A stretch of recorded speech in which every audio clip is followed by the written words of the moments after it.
चोटी पर ओम का उच्चारण करिए।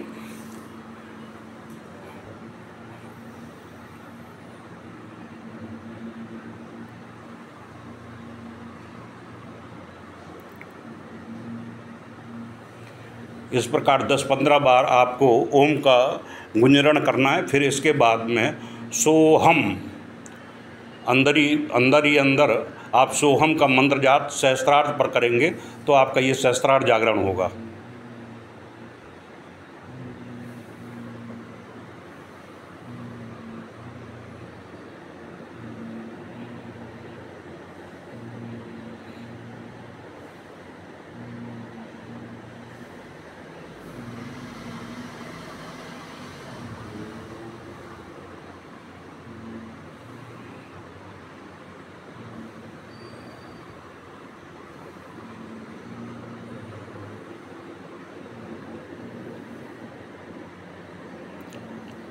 अब इसका सहस्त्रार्थ का तीसरा मंत्र है ओम मणि पद्मे हुम। अब हुम में आपको ये ध्यान में रखना है, जैसे हुम का उच्चारण किया है और माँ का वाइब्रेशन किया है, और उसी प्रकार से आपके सहस्त्रार्थ को भेदन करने की जो प्रक्रिया है, 7000 दलों को जागृत करने की प्रक्रिया है, उसमें स्पंदन देने की प्रक्रिया है, वो मणि पद्मे हुम है। आप मणि पद्मे हुम का उच्चारण करिए अंदर ही अंदर। और हुम में आपका उसी प्रकार से है, आपका इंटरनल एक्शन है ये, तो नाभि अंदर की तरफ थोड़ी सी दब जाएगी। अगर कहीं भी रुकावट है मूलाधार से सहस्त्रार्थ तक जाने के लिए और सहस्त्रार्थ से मूलाधार तक जाने के लिए, वो आपको बिल्कुल क्लियर ट्रैक मिल जाएगा। फिर इसके बाद में आप कम से कम 10 बार इसका उच्चारण कर लीजिए ओम मणि पद्मे हुम का। फिर इसके बाद में जो विस्तार वाला मंत्र है कुंडली जागरण का, इसी ध्यान की प्रक्रिया में आपको उस मंत्र का जाप करना है और ध्यान मूलाधार से सहस्त्रार्थ तक आप अपने मनः शक्ति के माध्यम से चलाना है। मनः शक्ति के माध्यम से आप पूर्ण तक साथ में उसको पकड़िए मन से, और मन से पकड़कर उसको ऊपर की तरफ ले जाइए, ऊपर से नीचे ले जाइए। ओम ह्रीं महामाये मूलाधारे तु सहस्त्रार्थे सहस्त्रार्थे मूलाधारे समस्त जाग्रत जाग्रत त्रोटे त्रोटे दीप्ते दीप्ते हुम पट। ओम कुंडली महामाये महाशक्ति रूपेण मूलाधारे तो सहस्त्रार्थे सहस्त्रार्थे तो मूलाधारे समस्त चक्र जाग्रत जाग्रत त्रोटे त्रोटे दीप्ते दीप्ते हुम पट। ओम ह्रीं कुंडली महामाये मूलाधारे तो सहस्त्रार्थे सहस्त्रार्थे तो मूलाधारे समस्त चक्र जाग्रत जाग्रत त्रोटे त्रोटे दीप्ते दीप्ते हुम पट। इसका आप जाप करते रहिए और उसको पकड़कर मूलाधार से सहस्त्रार्थ तक ले जाइए, सहस्त्रार्थ से मूलाधार तक ले जाइए। समस्त चक्र अपने आप में पूर्ण चेतन हो जाएंगे, जागृत हो जाएंगे, और आपको आनंद की स्थिति आएगी और आप समाधि में उतर जाएंगे।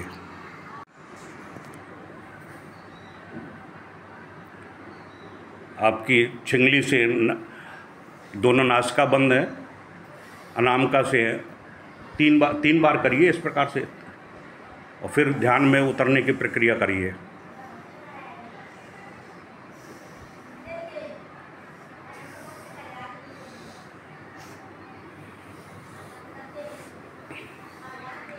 नहीं तुम्हारा अच्छा, तुम्हारी ये उंगली आप इसमें बिना उंगली मध्यमा आज्ञा चक्र पर रखिए, आज्ञा चक्र पर, मध्यमा को आज्ञा चक्र पर, जहाँ हम अंगूठा लगाने के प्रयास के, और नीचे यहाँ पर जहाँ हमने बताया, जहाँ गड्ढा है, दोनों हड्डियों के बीच में एक गड्ढा है, वहाँ दबाना है इसको।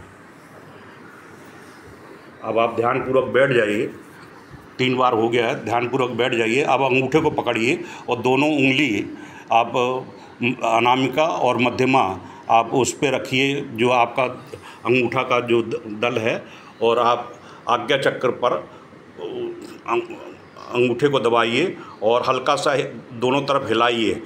हड्डी देखिए, दोनों हड्डियों के बीच में जो गड्ढा है आप उस पर दबाइए, और जो मंत्र दिया है त्रिनेत्र का, क्रीम एम हुम एम क्रीम, उसको करते हुए क्रीम एम हुम एम क्रीम करके दोनों तरफ हिलाइए और ऊपर की तरफ उसको करिए।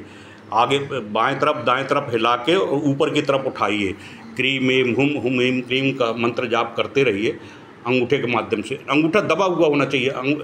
देखिए पहले ये आधा आधा पोर्शन ये पूरा उस पर होना चाहिए, आधा अंगूठा उस पर दबा होना चाहिए। ये नहीं कि आप जरा सा नाखून के पास दबाएं, पूरा आधा आधा इस तरह से पूरा दबा हुआ होना चाहिए। वो दोनों दल के बीच में दोनों करिए, क्रीम में हुम में क्रिंग, और ऊपर की तरफ यूँ उठाइए उसको, तो ये आज्ञा चक्र पूर्णता के साथ में जागृत हो जाएगा। ऊपर की तरफ उठाएं तो उसको हल्का सा प्रेस दे दे, दबा दें।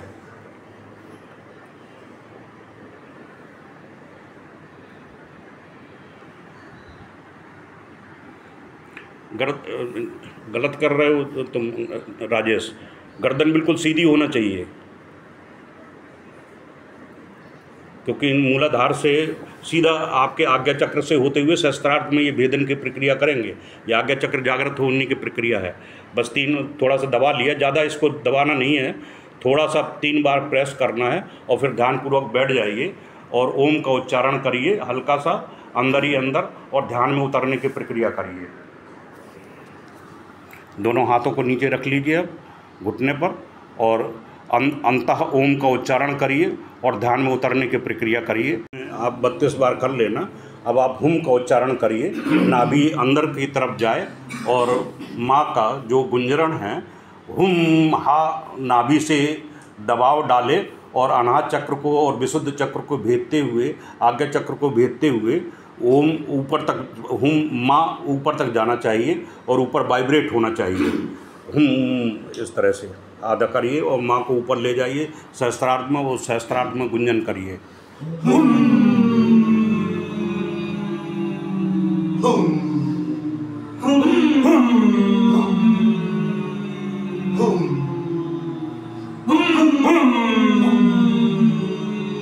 इससे आपका सहस्त्रार्थ के सारे दल जागृत हो जाएंगे।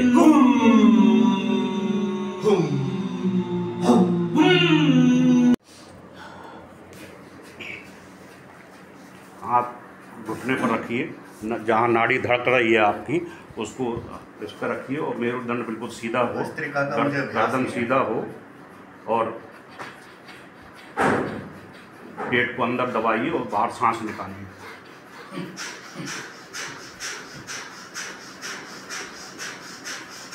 तो कपालभाति की तरह है। कपालभाति की तरह।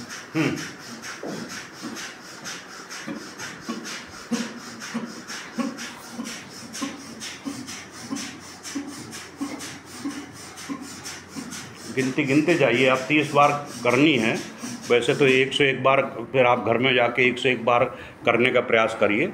यहाँ कम से कम नहीं तो 25-30 बार कर लीजिए आप।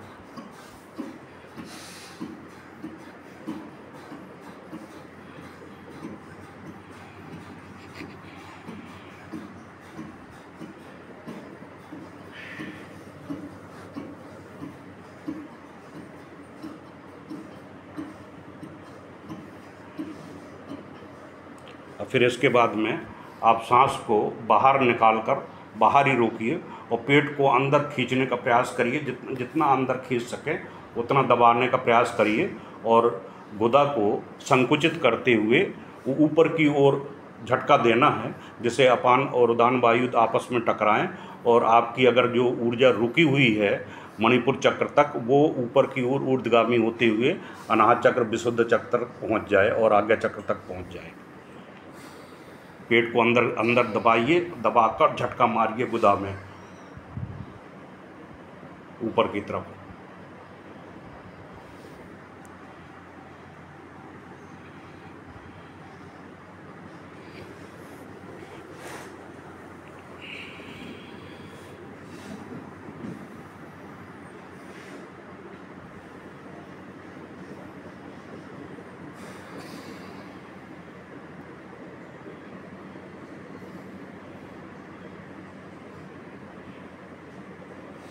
बस ठीक है।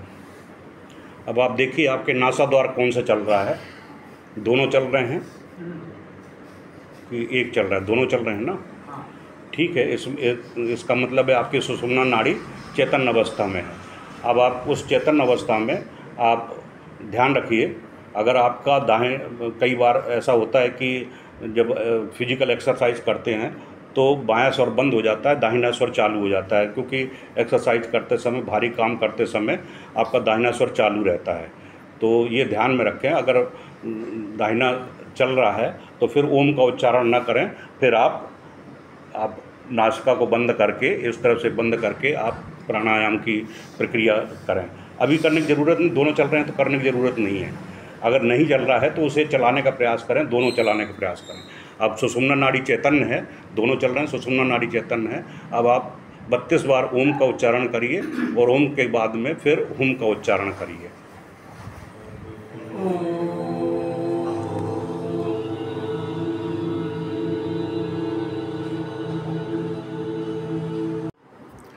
अब आप इससे आपका सहस्त्रार भी एक्टिव होना शुरू हो जाता है।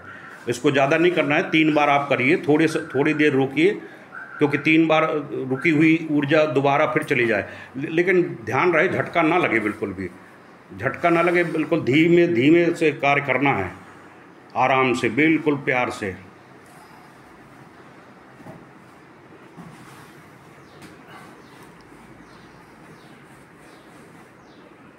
और पैर को बिल्कुल सीधा, घुटना बिल्कुल इसमें सीधा रहे, यानी सीधा रहता है, इसमें सीधा रहे। आप करके फिर आराम से धीरे से आ जाइए। तो ये आपका मूलाधार से होते हुए सहस्त्रार तक के लिए आपका ये आसन, लेटने में से ये आसन हो गए आपके। अब इसके बाद में थोड़ा सा, हाँ, इसके बाद शवासन कर लीजिए, क्योंकि सांस आपकी बिल्कुल स्थिर हो जाना चाहिए। रोक के शवासन करिए।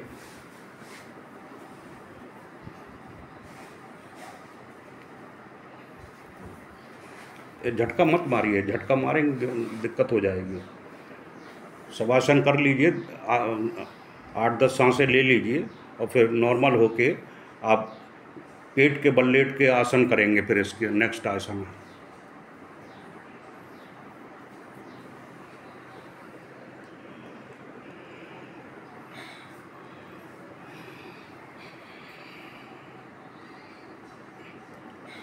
बस ठीक है।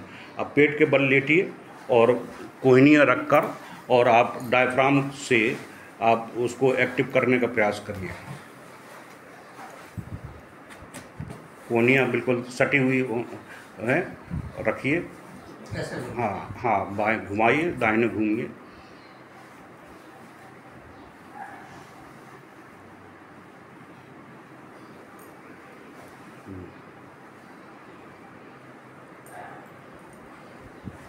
कोहनियों पे वजन नहीं रखना है, आप डायफ्राम पे वजन रखना है।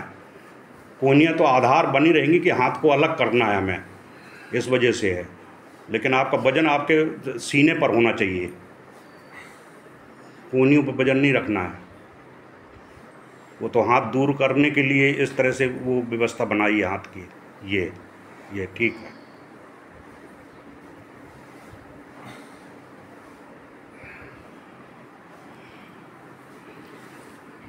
इससे आपका अनाहत चक्र पूर्णता के साथ में एक्टिव हो जाता है।